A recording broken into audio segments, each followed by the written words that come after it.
Dans cette vidéo, nous allons vous montrer comment ajouter rapidement un filler en mode projet. J'ai donc ici un projet ouvert.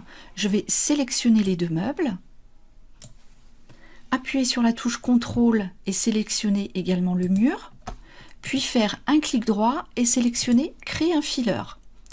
Voyez ici apparaître l'emplacement du filler. Si toutefois vous voulez modifier l'emplacement du filler, il vous suffit de sélectionner l'emplacement désiré avec les flèches ici.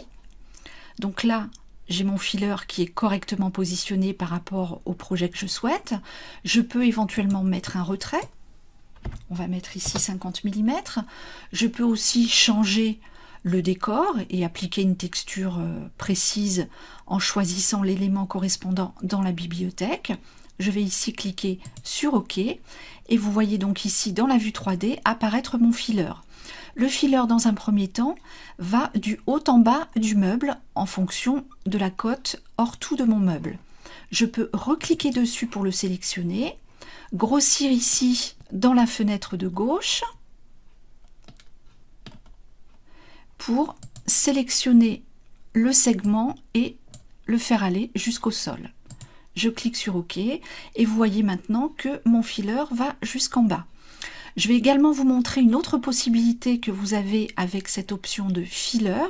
Je vais ici, alors déjà diminuer le dessin, je vais rajouter en fait un plafond. Je fais un clic droit, nouveau sol. Je vais rapidement tracer mon sol, que je vais mettre à la même dimension que le précédent, en position dessous, le mettre à 2500.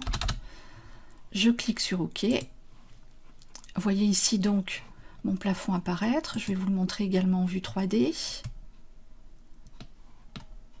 Voilà, donc vous voyez que j'ai positionné un plafond. J'ai la possibilité également ici, donc en sélectionnant mes meubles et mon plafond, toujours avec la touche CTRL. Je fais un clic droit.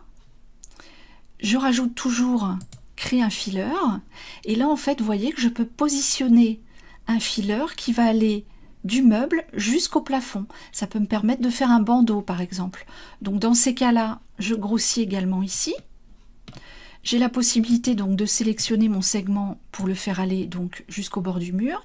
J'ai aussi la possibilité de sélectionner celui-ci et le mettre au positionnement avec la hauteur désirée. Vous voyez que je peux aussi faire un retrait, rajouter un champ si besoin, etc. Et donc vous avez aussi la possibilité, par exemple, je redescends ici, je clique ici sur mon segment du haut et je peux aussi créer par exemple une crédence. Merci d'avoir regardé cette vidéo.